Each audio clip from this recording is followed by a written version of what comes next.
I think we were all a bit in shock with the success of the Dayz mod. It was nowhere near a perfect game, it had bugs, modders ruined it all the time, and it took like 10 minutes just to load a game when it first started.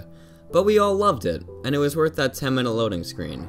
You see, a lot of people look down on linear games because, well, you may as well watch a movie. People play games to be a bit more connected to the story. People like being able to make their own decisions, but you can take it one step further and then you reach the ultimate tier, a game where the decisions you make affect you. And in a sense, instead of watching a movie, you're creating it. Every time you play a game like this, the storyline is different. You see, nobody knows how to survive in a zombie survival game, and there is no correct way. You can kill, or you can be friendly, but you have that option. Killing has a bit more of emotion to it when everything is on the line. You have a lot to risk, and as the Dayz logo says, this is your story.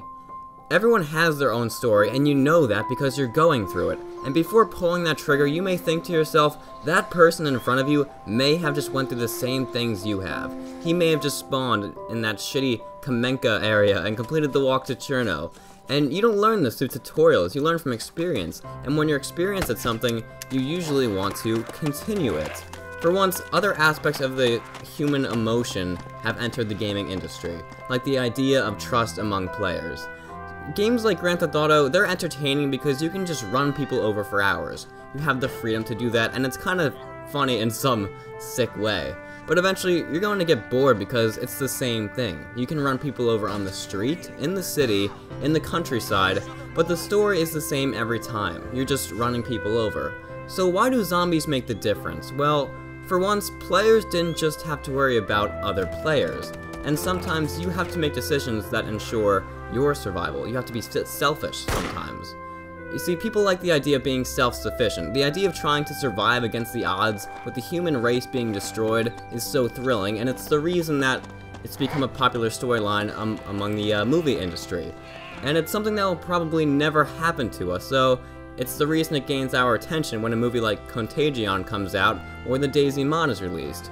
But movies are linear. The choices we make in certain games have huge impacts. Like, that guy you just shot in the head may have a bunch of friends who are ready to chase you down. But this is just one story, and the fact that there are so many different outcomes provides for a lot of entertainment. Not just as players, but as viewers, because all this time, some YouTubers are making content and expose these games to their followers. But Dayz wasn't perfect, at all. And there's no limits to video games because nowadays it seems the whole community is working on them together, and even a different game engine can provide an entire different feel.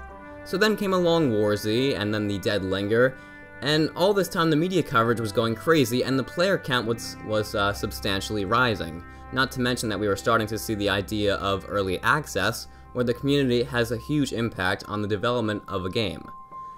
Many first-person shooters out there, they have a similar effect, but they're on a much smaller scale. The maps are enclosed, and you can just respawn fully gear. There's no big threat to dying. You can kill all you want, and unlocking new weapons is fun in these games, but nothing compares to that feeling of building together your first car in Dayz. You're on top of the world, and all you did was put together a really shitty car with terrible driving physics. It's like the idea of starting at nothing really makes you appreciate when you do have something.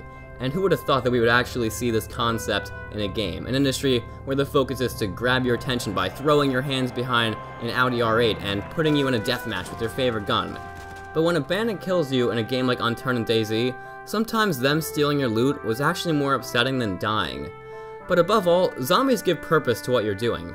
Everybody loves to build in games like Minecraft, but it wouldn't feel the same if you didn't have to worry about the creepers. And I know, they're really not that hard to kill, and the same goes for the zombies in Dayz, but having the idea in your head that you're living in a world filled with destruction and zombies gives you the right mindset to play it. And there's evidence to support that too, because Arma 2 had a bunch of game modes that were basically Dayz without zombies, but none of them exploded in the media. In mods like Wasteland for Arma 2, there was some thrill in killing players, but each death was just a number to add to the stats. So it's really not the zombies that make the zombie survival genre so popular, but rather it's the effects that they have on people. For once, you don't know if a player is friendly or not, and all the time you've invested in the game is on the line. But then you die, and so your story begins again, and the heaviness of being an expert is replaced by the lightness of being a beginner again. Not only you, but the thousands of other players as the count rises. and games say they are realistic because of their graphics, but true realism lies in the ability of expression. As the writer of the show Shameless once said, great things don't happen in tiny increments. They happen when someone thinks completely differently. The Dayz mod may not have been perfect, but it just may have inspired an entire new genre.